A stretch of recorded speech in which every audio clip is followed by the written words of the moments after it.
Assalamualaikum warahmatullahi wabarakatuh. Perkenalkan, nama saya Fankar Rizky Maulana dari Prodi Teknik Informatika. Kali ini saya akan mempresentasikan bisnis model kanvas untuk mata kuliah karakter event planner.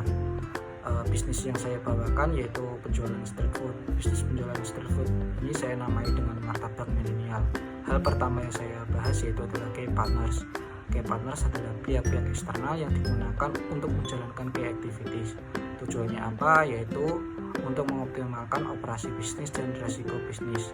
Contohnya adalah supplier. Dalam hal ini, key partners yang digunakan yaitu adalah pemasok telur bebek, daging, ayam, kornet, dan kulit martabak. Yang kedua adalah aplikasi mitra merchant, contohnya GoFood, GrabFood, maupun ShopeeFood. Yang ketiga adalah juru masak atau koki martabak profesional, karena dalam menjalankan bisnis ini memerlukan tenaga ahli. Yang kedua adalah key activities. Key activities adalah semua aktivitas yang berhubungan dengan produktivitas bisnis dan sebuah produk. Dalam hal key activities kami adalah satu, membuat produk dengan berbagai macam variasi, contohnya varian ayam, varian kornet, dan daging. Yang kedua ada pengemasan produk yang menarik. Ketiga ada pemasaran dan pengadaan promo pembelian. Hal ini sangatlah penting dalam bisnis. Yang keempat ada pencatatan dan perhitungan omset penjualan. Dalam bisnis martabak yang dijalankan ini terdapat beberapa key resource yang menjadi fondasi utama. Pertama, sumber daya manusia SDM berperan kunci dengan karyawan yang menjadi tulang punggung operasional bisnis. Kedua, peralatan seperti penggorengan menjadi elemen penting dalam proses pembuatan martabak. Ketiga, penggunaan HP Android mempermudah interaksi dengan pelanggan melalui sistem pemesanan. Beralih ke value proposition yang merupakan nilai jual produk. Pertama-tama, bahan sayur onslang diperoleh secara segar baik dari kebun sendiri maupun dari pasar. Pemilihan daging yang segar juga menjadi faktor kunci. Selain itu, variasi cita rasa martabak meliputi pilihan telur, ayam, atau bebek untuk martabak asin, serta beragam rasa untuk martabak manis seperti original coklat, pandan, keju, susu, kacang, dan lain-lain. Di sini saya akan menjelaskan tentang customer relationship di martabak milenial. Jadi customer relationship ini artinya adalah menjaga hubungan baik terhadap customer ataupun pelanggan. Ada beberapa poin yang akan kami sampaikan. Yang pertama adalah tentang personalisasi, kemudian yang kedua tentang komunikasi aktif, dan ketiga itu tentang program loyalty. Di personalisasi di sini maksudnya kita harus bisa menyesuaikan layanan dengan preferensi pelanggan. Misal contohnya kita bisa menerapkan sistem pesanan custom untuk memenuhi selera unik pelanggan. Kemudian yang kedua, kita harus bisa memahami preferensi pelanggan untuk merekomendasikan varian rasa ataupun ukuran martabak yang sesuai. Berikutnya tentang komunikasi aktif. Komunikasi aktif di sini maksudnya kita harus mendengar dan merespon umpan balik pelanggan. Meresponnya ini dari mana saja? Yang pertama itu bisa dari platform media sosial, dari WA ataupun Instagram, Facebook, mungkin Twitter. Kita harus bisa merespon cepat terhadap pertanyaan dan umpan balik pelanggan. Kemudian yang kedua, kita bisa membuat survei kepuasan. Jadi misal kalau ada pelanggan yang beli, kita kasih form untuk menilai apa yang kurang, apa yang harus kita tingkatkan, seperti itu. Jadi itu salah satu cara bagaimana membangun trust atau membangun kepercayaan terhadap ke pelanggan, seperti itu. Kemudian yang berikutnya itu ada juga dengan program loyalty.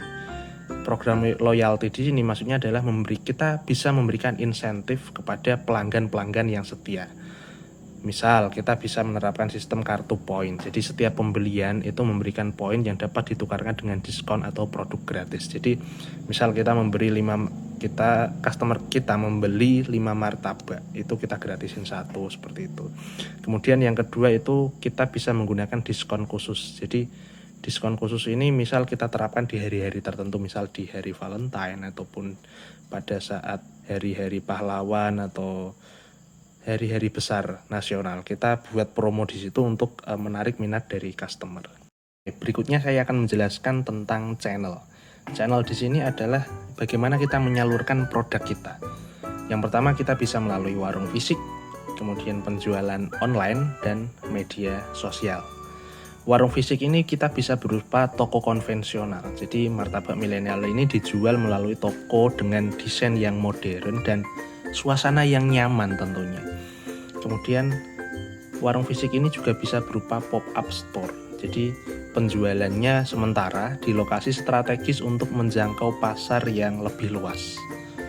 Kemudian kita bisa memanfaatkan penjualan online. Nah, penjualan online ini kita bisa bekerja sama dengan platform e-commerce, misalnya di Shopee Food, ataupun GoFood, atau GrabFood, dan e-commerce yang lain.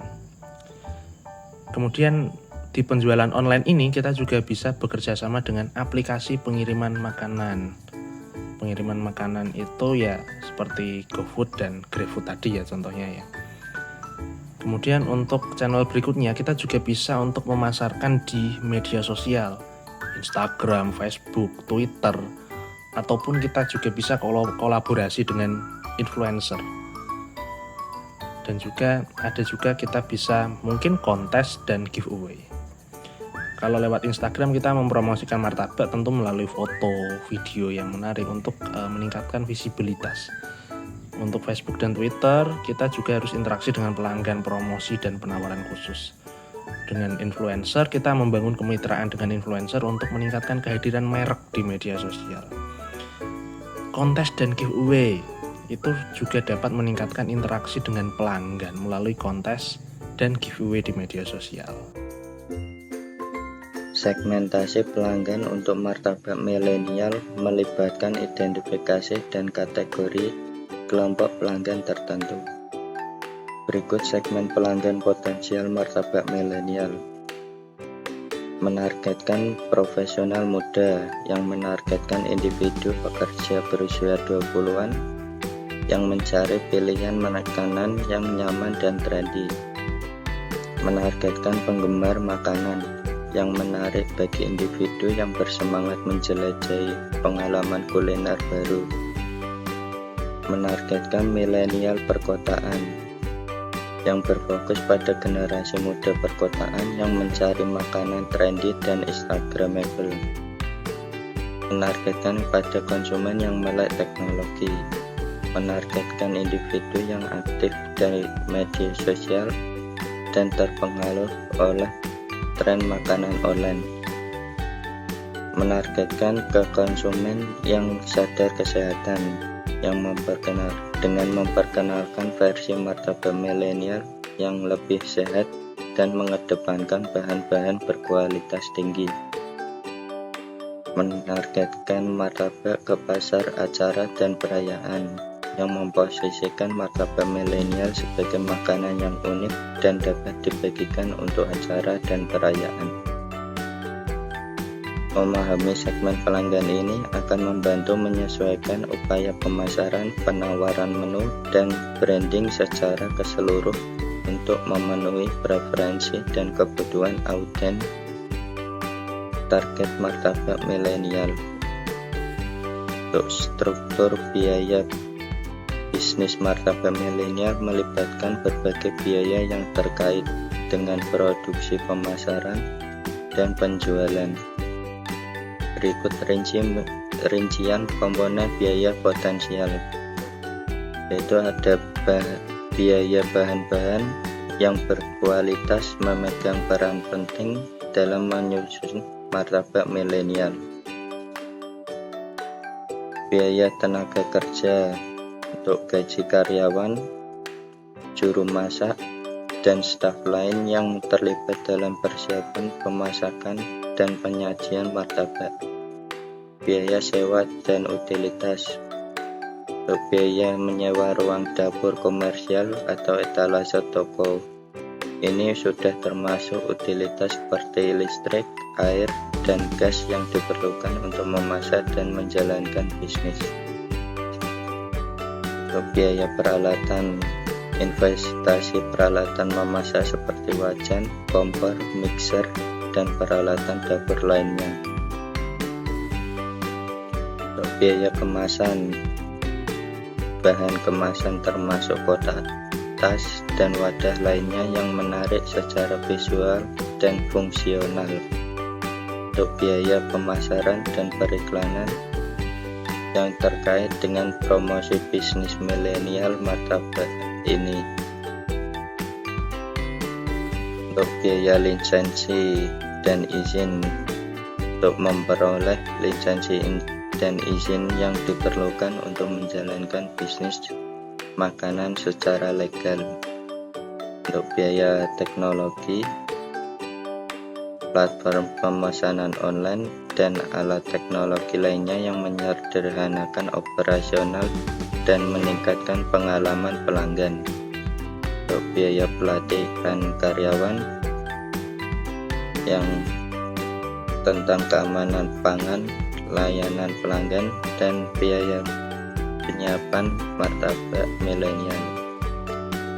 Untuk biaya lain-lain, pengeluaran tak terduga dan yang mungkin timbul seperti perbaikan, pemeliharaan, atau biaya tak terduga terkait dengan menjalankan bisnis makanan. Oke, berikutnya saya akan menjelaskan tentang revenue stream atau pusat dari pendapatan kami. Secara garis besar, pusat pendapatan kami ini hanyalah dua.